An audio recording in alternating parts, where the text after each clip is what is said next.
Assalamualaikum warahmatullahi wabarakatuh. Perkenalkan, nama saya Wahyu Sandika. Saya dari kelas 3A PIK SD. Di sini saya akan menjelaskan tentang proses lahirnya Pancasila. Proses lahirnya Pancasila sebagai dasar negara Indonesia merupakan hasil dari serangkaian peristiwa penting menjelang kemerdekaan Indonesia tahun 1945.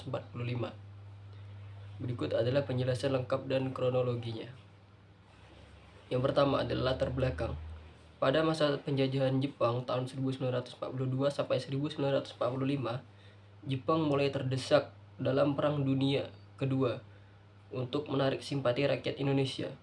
Jepang menjanjikan kemerdekaan. Sebagai langkah awal, dibentuklah Badan Penyelidik Usaha-Usaha Persiapan Kemerdekaan Indonesia atau disingkat BPUPKI atau Dokuritsu Zumbi Kosakai pada 29 April 1945.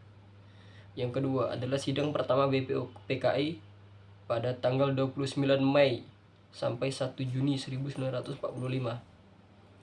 Sidang pertama membahas dasar negara Indonesia merdeka. 3 tokoh utama yang mengumumkakan gagasannya adalah yang pertama, Muhammad Yamin tanggal 29 Mei 1945.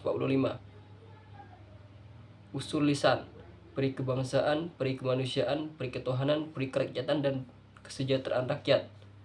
Dan usul tertulis, ketuhanan, kebangsaan, persatuan, kerakyatan, dan keadilan sosial. Yang kedua, Profesor Dr. Supomo tanggal 31 Mei 1945 mengusulkan dasar negara berdasar paham integralistik, yaitu negara sebagai kesatuan yang utuh, tidak memisahkan individu dan masyarakat.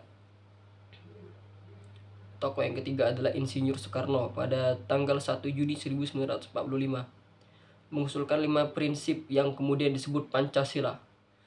1. Kebangsaan Indonesia. 2. Internasionalisme atau peri kemanusiaan. 3. Mufakat atau demokrasi. 4. Kesejahteraan sosial. 5. Ketuhanan yang berkebudayaan. Soekarno juga menawarkan 3 bentuk ringkasan: Trisila, sosionalisme, sosiodemokrasi, dan ketuhanan. Ekasila, gotong royong, tanggal 1 Juni 1945 kemudian dikenal sebagai Hari Lahir Pancasila. 3. Panitia 9.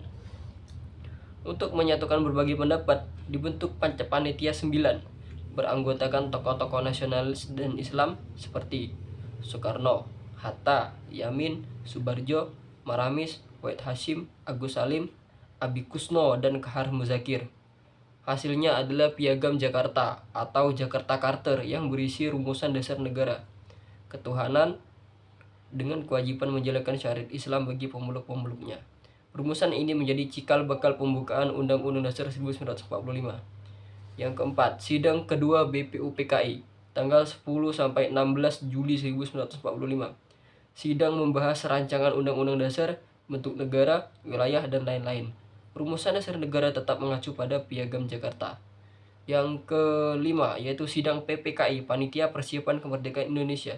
Setelah BPUPKI dibubarkan, dibentuk PPKI atau Dokuritsu Zumbi Inkai pada 7 Agustus 1945. PPKI mengesahkan dasar negara Pancasila secara resmi pada 18 Agustus 1945 dengan perubahan kecil pada sila pertama. Perubahan itu adalah penghapusan 7 kata dalam Piagam Jakarta dengan kewajiban menjalankan syariat Islam bagi pemeluk-pemeluknya menjadi ketuhanan yang Maha Esa. Yang keenam adalah pengesahan resmi. Pada tanggal 18 Agustus 1945, PPKI menetapkan 1. Undang-Undang 1945 sebagai konstitusi. 2. Pancasila yang tercantum dalam pembukaan Undang-Undang Dasar 1945 alinea keempat sebagai dasar negara Republik Indonesia.